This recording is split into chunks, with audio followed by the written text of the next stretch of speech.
يا لا لا لا لا لا لا يا لا لا لا يا لا يا لا لا لا لا يا لا لا لا يا لا لا لا لا لا. Bismillahirrahmanirrahim. Assalamualaikum warahmatullahi wabarakatuh. Apa isi dalam Ka'bah? Tak sembarang orang yang bisa memasuki Ka'bah. Oleh sebab itu banyak yang bertanya, apa yang sebenarnya dalam Ka'bah itu? Apa benar dalam Ka'bah masih tersimpan berhala-berhala zaman dahulu, sebagaimana yang ditujukan kaum perusak Islam? Sebelum kita mengetahui isi dalam Ka'bah, ada baiknya kita mengenal dahulu sisi luar Ka'bah yang belum secara umum dikenal banyak orang. Pintu Ka'bah setinggi 2 meter dari lantai naik dengan menggunakan tangga seperti tangga mimbar. Saat ini tangga yang terbuat dari kayu berlapis perak yang dihadiahkan oleh seorang pengusaha India ke Ka'bah. Tangga tersebut tidak diletakkan di dekat Ka'bah, kecuali jika pintu itu akan dibuka untuk kunjungan untuk momen-momen tertentu tidak lebih dari 15 kali setahun.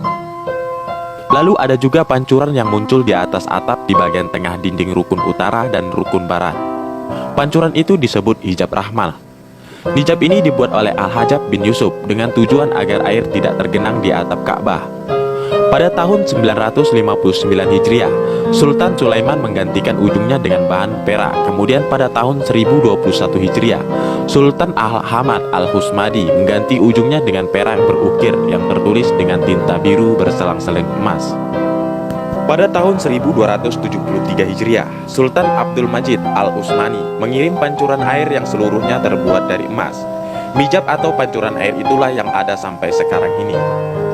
Di depan mijab terdapat Al-Hatin, yaitu bangunan melengkung setengah lingkaran, yang kedua ujungnya berada di rukun utara dan barat, dengan jarak 2,3 meter, tingginya 1 meter, dan tebalnya setengah meter. Bagian ini dibeton dengan batu kualam berukir, dan sebagian atas terdapat tulisan yang dipahat jarak dari tengah dinding bagian dalam ke dinding Ka'bah. 8,44 meter ruangan di antara keduanya disebut Hijr Ismail. Lalu bagaimana fisik dalam Ka'bah? Berikut ada 7 bagian dalam Ka'bah yang harus kita ketahui agar terhindar dari fitnah orang-orang yang mengatakan bahwa Ka'bah berisi berhala zaman dahulu. Bagian pertama adalah salah satu rukun atau sisi Ka'bah, Al-Musafa. Tampak di bagian atas terdapat bagian kain kiswah yang digunakan khusus untuk melapisi bagian tersebut. Bagian kedua terdapat lemari di dalam Ka'bah. Posisi lemari ini tepat berada di depan pintu Ka'bah. Jika dilihat dari bagian dalam, di atasnya biasanya diletakkan alat wangi dari asap kayu gaharu yang khusus untuk mengharumi ruangan Ka'bah. Biasanya hal ini dilakukan dalam proses pencucian Ka'bah. Di dalam lemari ini juga tersimpan semacam kapur wangi yang beraroma bunga mawar untuk membaluri dinding Ka'bah agar tetap wangi. Hal itu juga dilakukan setiap dinding-dinding Ka'bah dibersihkan dengan air jam-jam yang dicampuri dengan air mawar. Bagian ketiga ini adalah bagian tempat sholat Rasulullah SAW.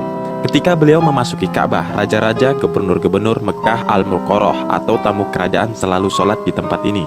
Sebelum memulai prosesi pencucian Ka'bah, mungkin setelahnya kita berharap bisa menjadi orang-orang yang bisa ikut sholat di tempat ini.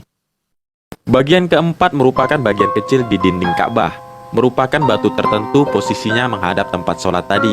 Pada batu tersebut tertulis kalimat La ilaha illallah Muhammad Rasulullah. Dinding Ka'bah bagian dalam dibalut dengan batu kolam warna-warni dan dihiasi dengan ukiran bergaya Arab. Terdapat 7 papan yang menempel di dinding ini yang bertuliskan nama orang-orang yang pernah merenovasi atau menambahkan sesuatu di dalam Ka'bah atau Masjidil Haram. Dikatakan bahwa tembok Sajarwan adalah bangunan tambahan pada Ka'bah yang dikerjakan oleh kaum Quraisy. Menurut mazhab Syafi'i dan Maliki, tembok Sajarwan termasuk bagian Ka'bah sehingga jamaah haji yang bertawaf harus berada di luarnya. Pendapat sebaliknya dikatakan oleh mazhab Hanafi. Menurut mereka tembok Sajarwan bukan merupakan bagian Ka'bah. Adapun mazhab Hambali memilih berada di antara 2 pendapat di atas.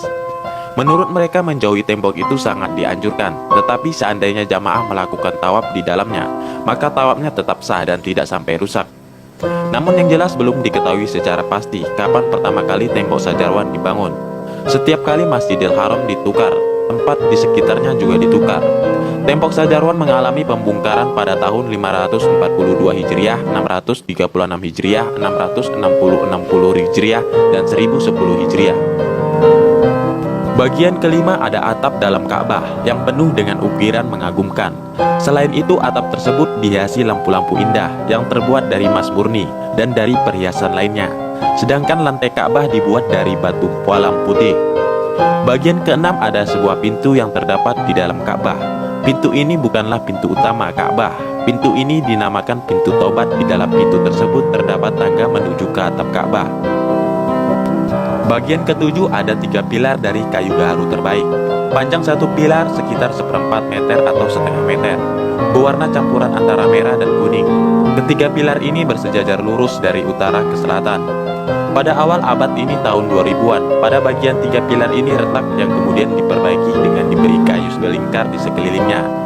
Ketiga pilar ini dibuat atas inisiatif Abdullah bin Al-Bujair pada 3 abad yang lalu. Meski demikian, ketiganya masih tetap kokoh sampai saat ini.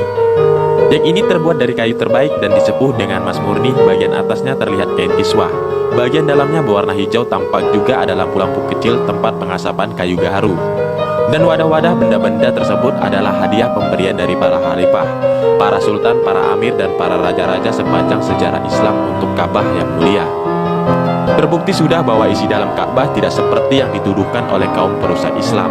Adapun Ka'bah hanya sebagai simbol atau tanda agar kita sholat menghadap kepadanya, sehingga kita beribadah serempak hanya menuju ke satu arah saja. Jadi ini bukanlah berarti kita menyembah Ka'bah, sebab kita tetap menyembah Allah, hanya saja kita menghadap ke arah kiblat, yaitu Ka'bah.